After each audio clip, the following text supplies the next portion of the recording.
Kongamano La Mageuzi wishes to express its position with regard to the prevailing political and economic situation in the country, and by extension, the state of the nation, which, as many of you are aware, is in dire straits.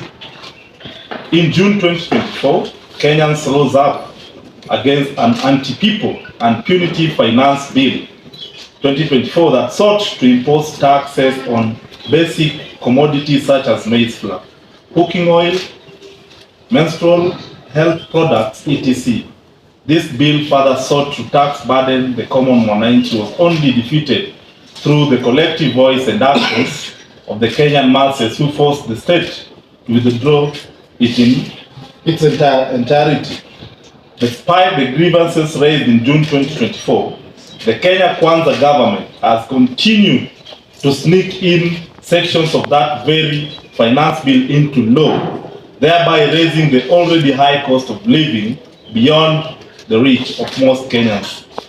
This situation is further compounded by a bleak economic outlook that arises out of government wastage and corruption instead of additional investment in the social sector such as health and school. A clear case in point is the 10 billion shillings invested by the Kenya Kwanza government without the approval of the people of Kenya to support Raila Odinga's campaign for the position of the African Union chair. So there is another thing that we've witnessed also lately during the People's Assemblies. We've had progressive organizations that have been holding the People's Assemblies, and we have seen the government sending the police to stop the People's Assemblies from happening. Mr. William Ruto, why are you trying to shrink our civic spaces? We are speaking with the people because the people want to speak about the issues that are happening in their country. Because you said very well that you listen to the people. So when people organize for People's Assemblies, why don't you want to listen to them? We've seen you send the OCS of Shaurimoyo police station to stop the People's Assemblies in Shaurimoyo. Yes. We've seen you send the OCS in Kilifi, in Malindi, to stop the People's Assemblies from happening. Why are you after us? Why are you afraid of us? Yes. Because we were not afraid of you when you were campaigning. So why are you afraid of us when we are having the People's Assemblies? Let us be alone. Wachana na sisi pole pole. We will stand by the Catholic bishops and all religious leaders in demanding accountability and in speaking out on the matters that affect your people. Secondly is that as young people and as members of this Kongamano La Mageuzi, we want to remind Kenyans that President William Ruto has shown beyond any reasonable doubt that he is unable to govern this country. And there is no need to wait for President William Ruto to continue stealing from us for the next 3 years. It is important for young people to come out and join other comrades, our parents, and all the working class and actors to find it possible to eject Ruto out of power because he has failed. And we strongly believe that the elections in Kenya have been turned to a mere legal ritual, and we cannot fall into that trap. But just want access. So we reject and resist any kind of finance bill that is being discussed in Parliament. On the issue of recommendations, even on the issue of SHA, we're asking a very simple question. That Kenyans had got issue with the former,